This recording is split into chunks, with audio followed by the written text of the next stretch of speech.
I'm here to talk to you about flamingos and pigeons. We see pigeons every day, right? They're grey, they're dull, they're boring. And for many years, I was a pigeon. I never intended or wanted to be a pigeon, but I was one. I would paint myself grey at the door of a large grey corporate law firm, and I'd conceal any part of me that made me stand out. And I did this for years. And until one day, my inner flamingo had had enough. It couldn't do it anymore. So before we talk about the pigeons and the flamingos, I'm going to rewind the clock 25 years. So I fell pregnant when I was 18. I was still at school, so I took my A-levels when I was 7 months pregnant.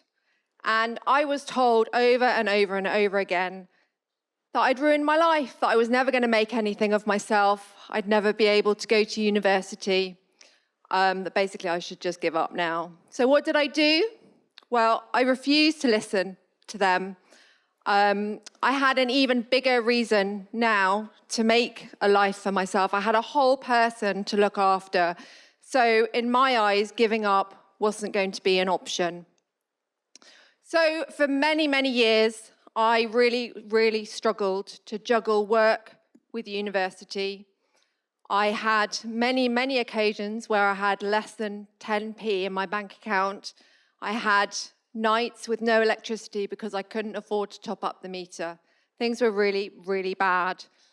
But every single day, I got up and I dropped my daughter off at school or nursery, and I went off to work or university. And 7 years later, with 2 degrees, 2 postgraduate diplomas under my belt, I started my legal career. Thank you. But it wasn't long before the pigeon took over.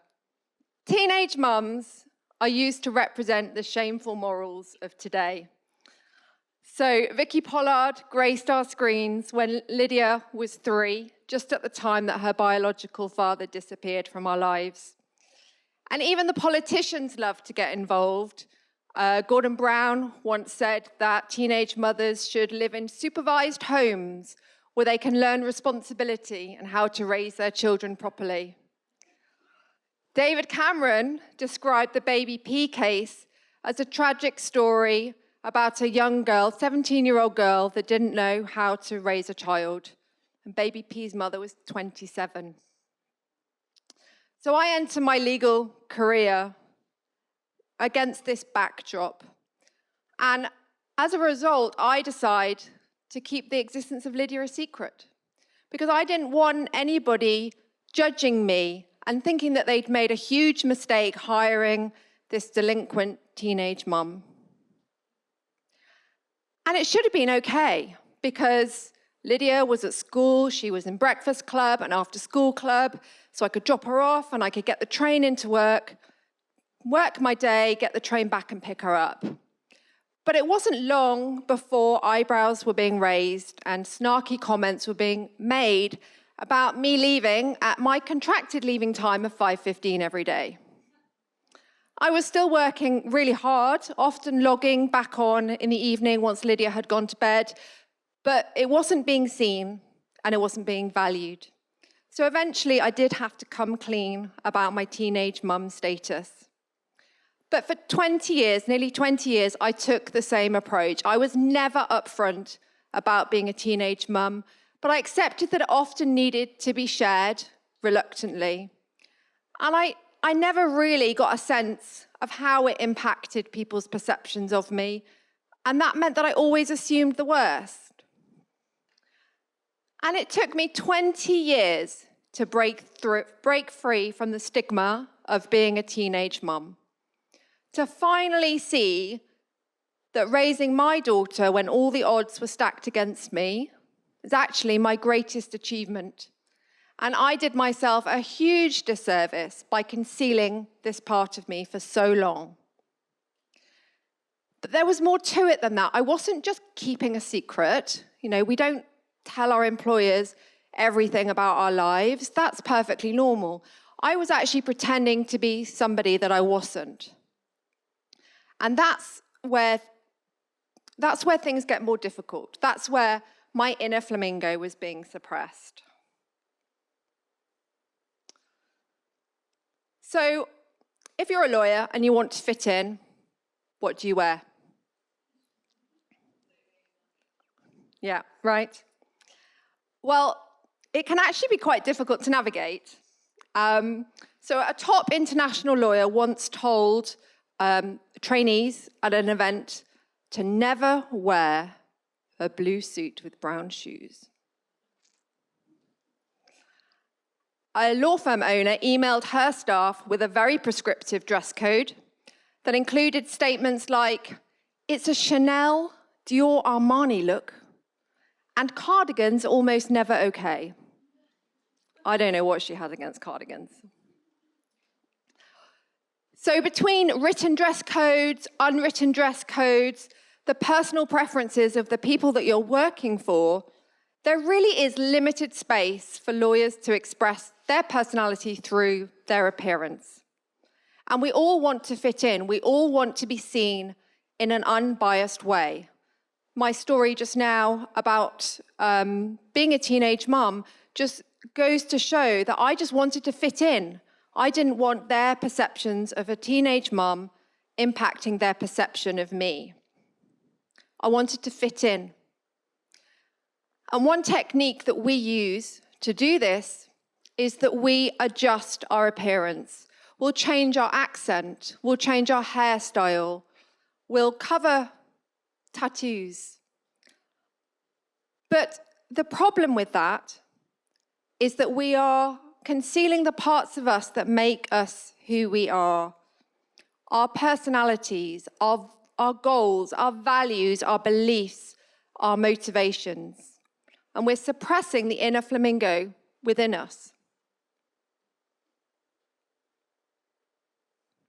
So the research shows a very clear link between employees being able to express themselves authentically at work and their job satisfaction, motivation, and ultimately their performance. Living your authentic life whilst at work also increases your mental health, and it decreases the chance of burnout because it reduces the emotional and cognitive strain associated with being someone else, which, I experienced firsthand. If you're in a marginalized group, then authenticity involves navigating a very complex landscape of professional norms, which are often designed by dominant groups. Take the blue suit and the brown shoe example.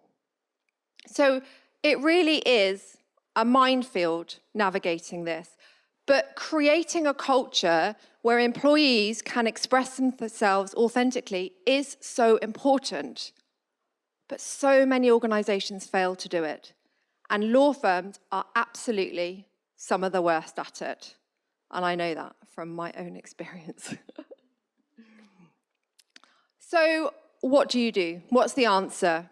Well, leadership obviously plays a really, really crucial role in all of this. Leaders need to really understand how group dynamics work. They need to build trust within their teams. They need to show respect. And they need to make sure that everybody is given an opportunity to speak up. But it's not just about leaders. It's not just down to leaders. We all have a collective responsibility to try and make the situation better for ourselves and for one another. We all have to be tolerant of one another, the differences that we see and hear in one another. We can all learn so much from the diversity of thought within this room, within our workplace, from the people that hold different views and different opinions to ourselves. It doesn't mean that we have to agree with them, and it doesn't mean that we have to accept behavior that is negative, rude, offensive. But it's about creating a space where everybody feels respected, everybody feels able to express themselves without the fear of being judged.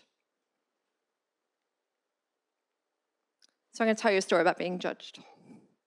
So you might have noticed I've got 1 or 2 tattoos. And depending on your background and where you work, it's probably totally normal.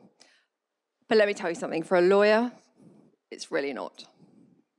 Now, I didn't have this many tattoos when I started my life as a lawyer, and I would cover them up every single day without question.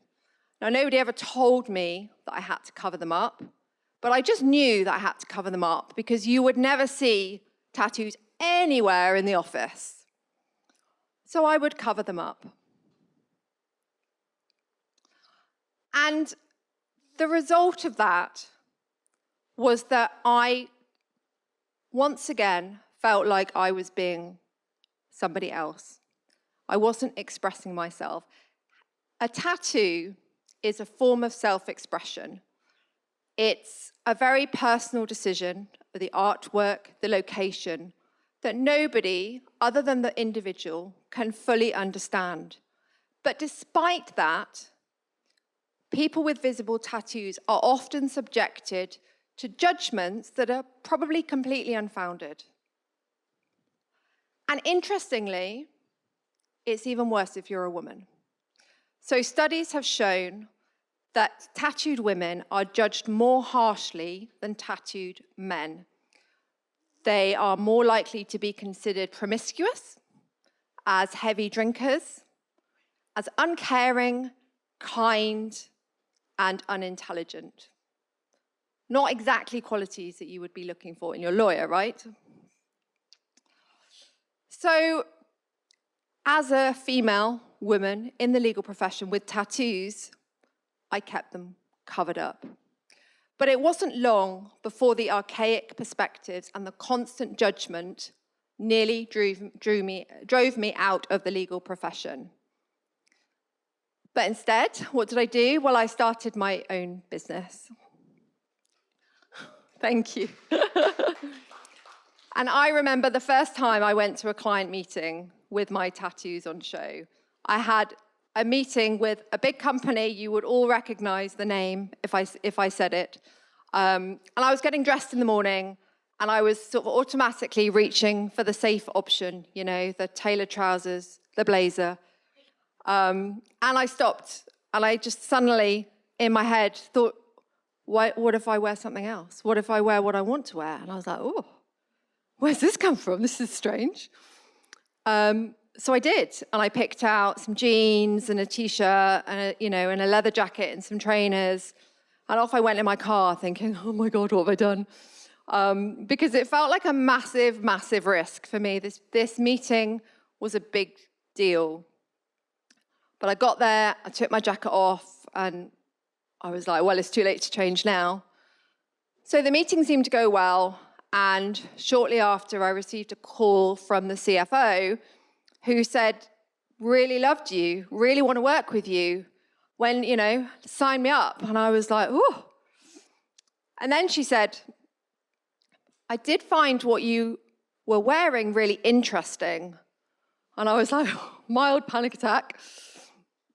But she went on to say, I found it really refreshing, I'll never forget these words, that you looked like us. And that all the other lawyers that I've met just didn't. And that, for me, was a massive turning point. And from that day on, I vowed never, ever to cover my tattoos again. And it's fair to say that they're not everybody's cup of tea. On social media, I attract quite a lot of criticism. I've been told that individuals would never instruct me as their lawyer, that my tattoos are evidence that I have bad decision-making skills, and that I have mental health problems. I mean, don't we all?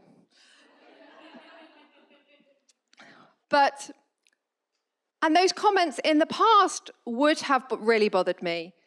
But now, I can just brush them off. I know that I am not everyone's cup of tea, and that's actually okay.